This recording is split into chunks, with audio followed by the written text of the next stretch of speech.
Studying this topic, I realized that there are a lot of things that has not been said concerning the way we give after the death and resurrection of Jesus Christ. First, let's talk about how tithe and offering began from the Bible. The first person to give offering in the Bible is God. And when did that happen? That happened in the Garden of Eden. When Adam and Eve ate fruit of the knowledge of good and evil, they realized they were naked and started covering their nakedness with leaves. So God saw that there was a need. God saw that Adam and Eve needed to cover their nakedness. So God killed an animal, took the skin of the animal, gave to them for clothing. So he was the first person that offered something on earth. So now let's move forward to Cain and Abel. Cain, sacrificed some of his plants to God. Abel sacrificed the best of his harvest to God. They gave to God out of gratitude, of what they've received for the season. It wasn't demanded by God to say, give me an offering or give me a tithe, anything. Out of joy, they gave to God.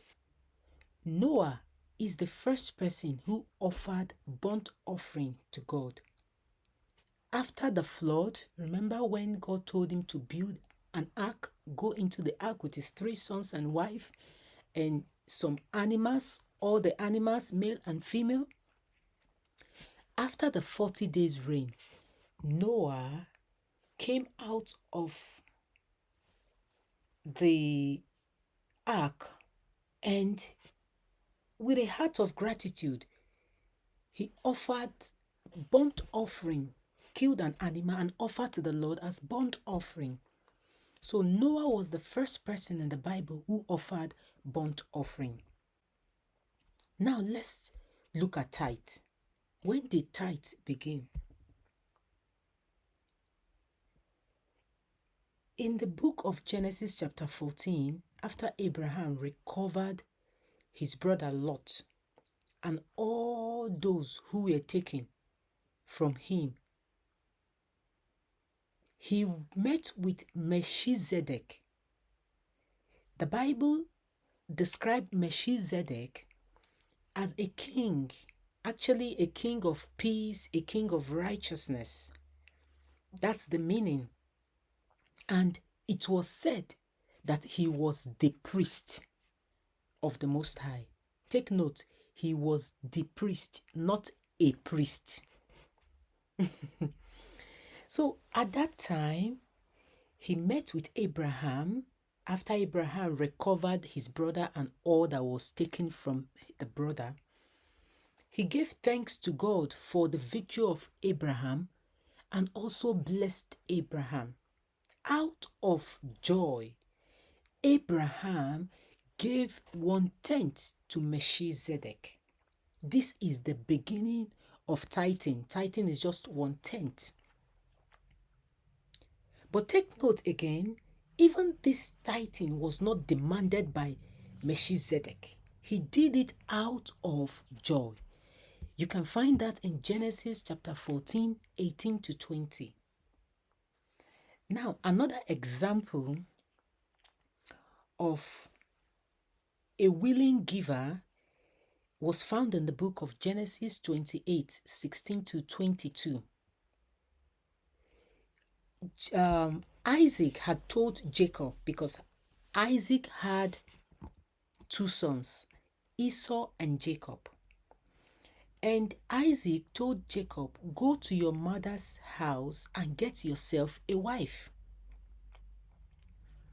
So Jacob, in obedience to the words of his father, was on his way to the mother's house, his mother's house, to get a wife. On that journey, he slept on the road along the way, where he used stone as pillow to sleep. While he was sleeping, he saw a ladder from heaven down, angels going up and down. And then God spoke to him. God told him, Jacob, I will bless you. I will take you to where you're going and bring you back to your father's house. And when Jacob woke up, he was surprised. He said, this place must be a holy place. As a matter of fact, that stone he used to set as pillow, he anointed that stone there and made an altar for God in that place because of his encounter. Then Jacob told God, when he woke up from that dream, he said, if you can take me to where I am going and bring me back successfully, I will serve you all the days of my life. I will also give you 1/10 of everything you give me. So this was Jacob again, promising God 1/10 of his increase willingly, out of a heart of gratitude. In the book of Numbers, we saw that tithing became a law. Just like we have law in our society today, it became a law. It became like a law. You should do this. Remember, then there was no king. God was the king of the Israelites, leading them. So it became a law. They started giving 1/10 to the children of and the descendants of Levites. Now, the law is different from the commandments. The commandments of God can be found in Exodus chapter 20 from verse 3 to 17. Thou shalt have no other God before me. Thou shalt not make unto thee any graven image. Thou shalt not bow down thyself to serve any other God. Thou shalt not take the name of the Lord thy God in vain. Remember the Sabbath day and keep it holy. Honor thy father and thy mother. Thou shalt not kill. Thou shalt not commit adultery. Thou shalt not steal. Thou shalt not bear false witness against thy neighbor. Thou shalt not covet thy neighbor's house. So moving on to tithing. Tithing is a tradition rooted in generosity. In the days of Jesus on earth, he made it clear that giving to God is more about the heart than the amount.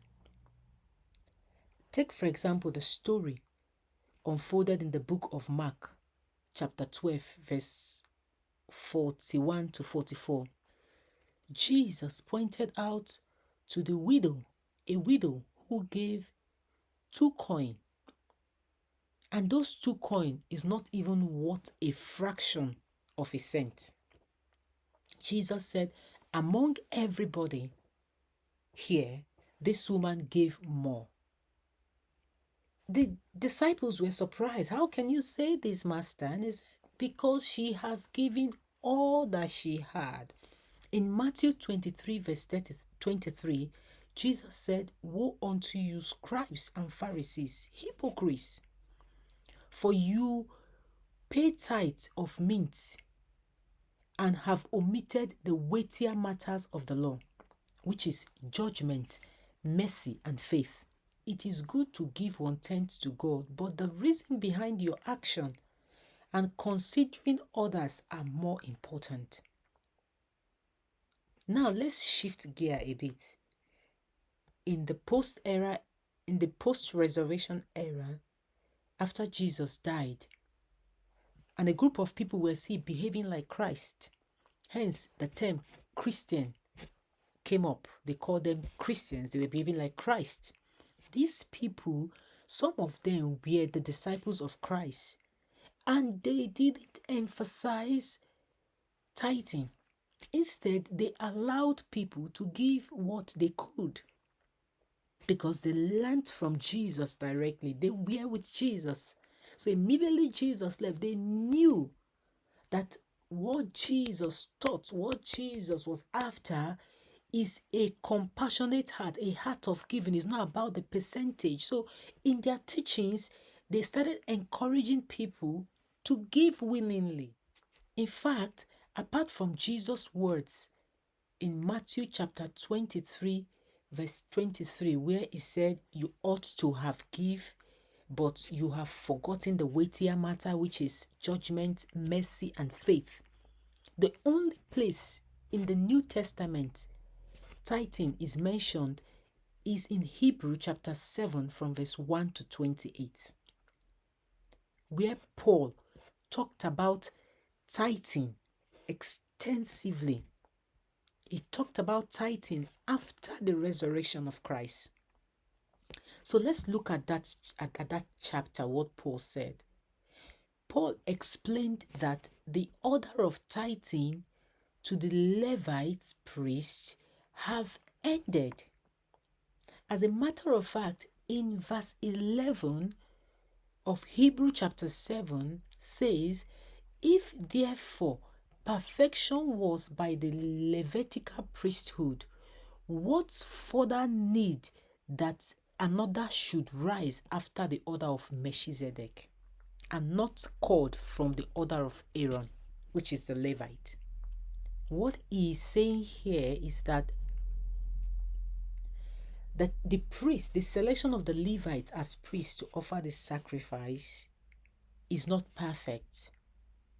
And as a matter of fact, Jesus, who is now the priest, who died and rose from the dead, who was the sacrificial lamb, paid the price once and for all, that he didn't come from the tribe of Levi. So that is no longer necessary. The assignment given to the Levites to kill animals and sacrifice unto God for the children of Israel is over. So that law does not exist again after the resurrection of Christ. That's what Paul said in Hebrew. And apart from Paul saying it, that was how the disciples lived after the resurrection of Christ. Should you want to give 10%, it's fine. Should you want to give 5%, it's fine. Should you want to give 19%, it's fine. As long as you're giving cheerfully. Giving to God is not restricted to the ministry or church members. 1 John chapter 3 verse 17 says, if anyone has the words good and sees his brother in need, yet close his heart towards that person, how does God's love abide in him? And besides, do you know that in James chapter 1 verse 27, God said that the religion that is after God's heart is the one that gives to the orphan and gives to the widow. That is the religion God like. Take note, not everybody has needs. There are some preachers that are richer than you. Take note of that. Of course, there are some widows that are richer than you. Take note of that. So look for the ones that have need as you are led by the Spirit of God, and be a blessing to their life. And the good Lord will bless you. Until I come your way again next week, remain blessed.